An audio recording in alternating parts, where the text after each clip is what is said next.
یه چیزو 1000 بار بهت گفتم که این قضیه رو از پدرت مخفی نکنی و بری همه چیزو بهش بگی، ولی تو که گوش نمیدی. ببین وقاص، من اومدم پیشت بهم کمک کنی، ازت مشورت بگیرم، یه گره‌ای از ذهنم باز کنی. نیومدم که بهم زخم زبون بزنی. زخم زبون کدومه؟ من رفیقتم، نگرانتم. فردا قرار گذاشتن برن پسره رو ببینن. پس باید قبل از اینکه برن سر این قرار بری و همه چیزو به پدرت بگی. فکر نکنم تا آخرین روز زندگیم جرأت کنم بهش چیزی بگم. اونا صنمو پسند کردن. اگه فردا خانواده ای تو هم پسره رو پسند کنن، میخوای چی کار کنی؟ خب منم نگران همینم. هر کاری تونستم کردم. حتی به مامانم هم گفتم دست نگه دارن، تحقیق کنن. اونم گوشش بده کار نیست. میگه هر چی پدرت بگه همون درسته. ترسی که از پدرت داری کارتو به این بنبست کشونده. اگه قبلا به پدرت گفته بودی هیچ کدوم از این اتفاقات نمیافتاد. ممنونم. سعید.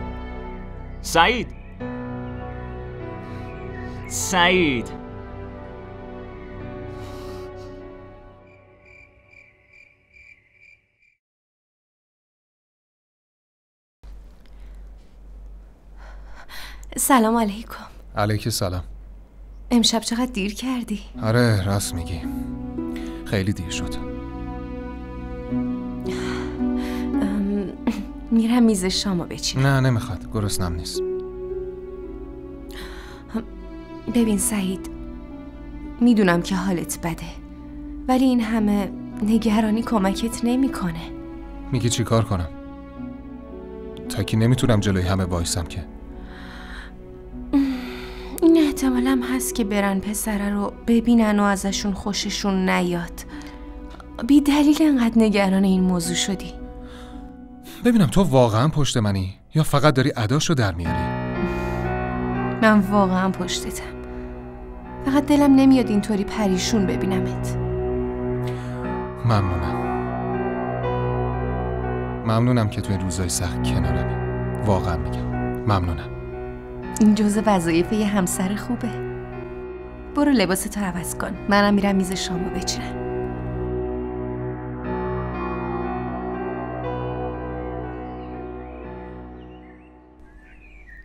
بفرمایید. خیلی خوش اومدی. بفرمایید بشینید. خب بگو ببینم حالت چطوره؟ الحمدلله خوبه. شما هم خوبین خواهر؟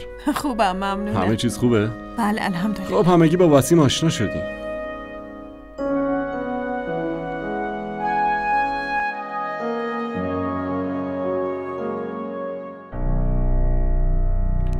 حقیقتش اینه که من خیلی از این آقا پسر خوشم اومده.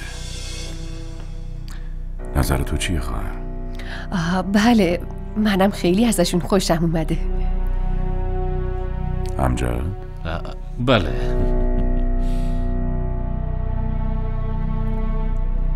برادر اخلاق، وسیم روبروتون نشسته. میتونید هر سوالی دوست دارید ازش بپرسید. شغلتون چیه؟ من مهندسی هوافضا خوندم و توی همین حوزه هم مشغول می‌کارم. شما خودتون رو معرفی نکردین. وسیم، ایشون سعید هستن، پسر آقا اخلاقن. همراه خانمشون زهرا اومدن و ایشون هم برادر کوچیکه سنم یاسر هستن. برادر اخلاق و همسرش هم که از قبل میشناسی.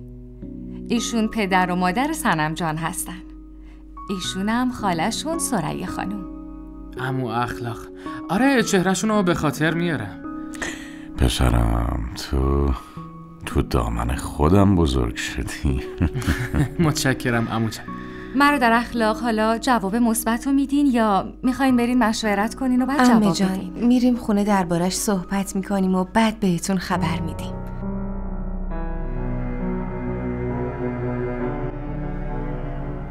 زهرا،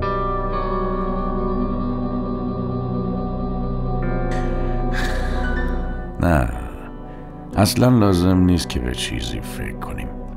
این پسرم پسر خودمونه، همه میشناسیمش و دوستش داریم و از طرف منم جواب مثبت. پس خانم آقایون مبارک باشه. مبارک باشه.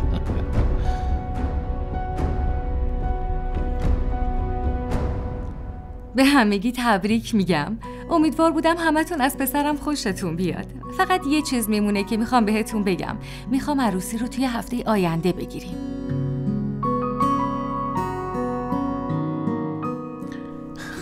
آخه چرا؟ وسیم کلاً یه ماه مرخصی گرفته و بعدش باید برگرده.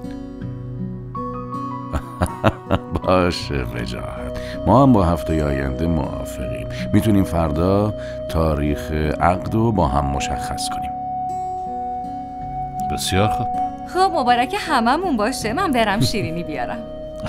مبارک شما و شما اخلاق. مبارکتون باشه. آقا مبارک.